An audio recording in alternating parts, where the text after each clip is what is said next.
Then Solomon stood before the altar of the Lord in the presence of all the assembly of Israel, and spread out his hands toward heaven, and he said, Lord God of Israel, there is no God in heaven above or on earth below like you, who keep your covenant and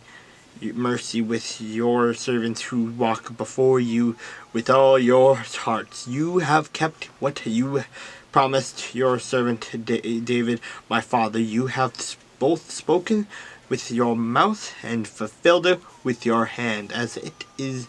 with this day. Therefore, Lord God of Israel, now keep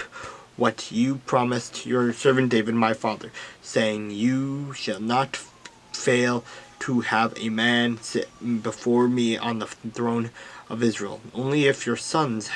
take heed to their way, that they walk before me as you have walked before me. And now I pray, O God of Israel, let your word come true, which you have spoken to your servant David my father.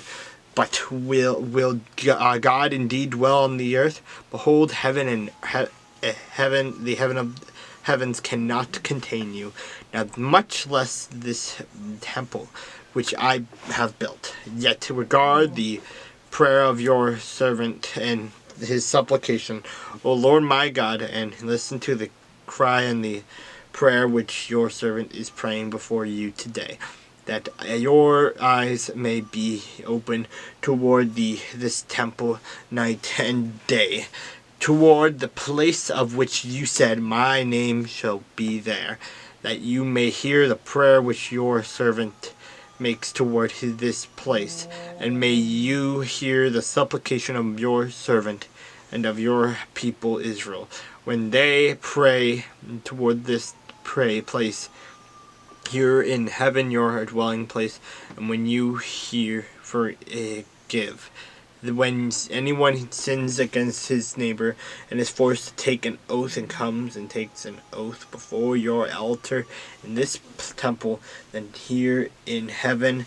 and act and judge your servants, condemning the wicked, bringing his way on his head, and justifying the righteous by giving him according to his righteousness. When your people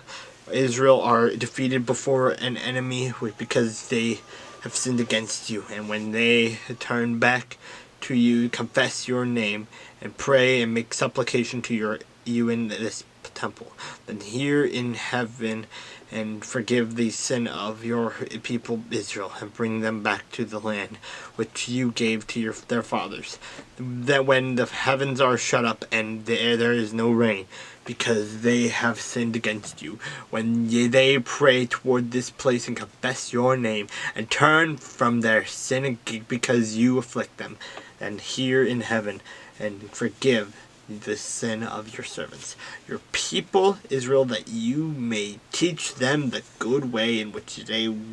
should walk, and send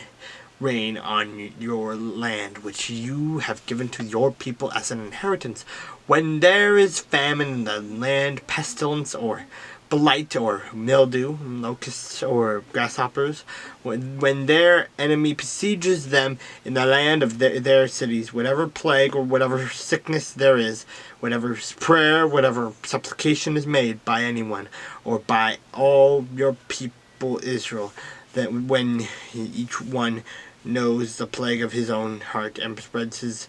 hands out toward his temple, then here in heaven your dwelling place, and forgive and act and give to everyone according to all his ways, whose heart you know, for you alone know the hearts of all the sons of the men, and that they may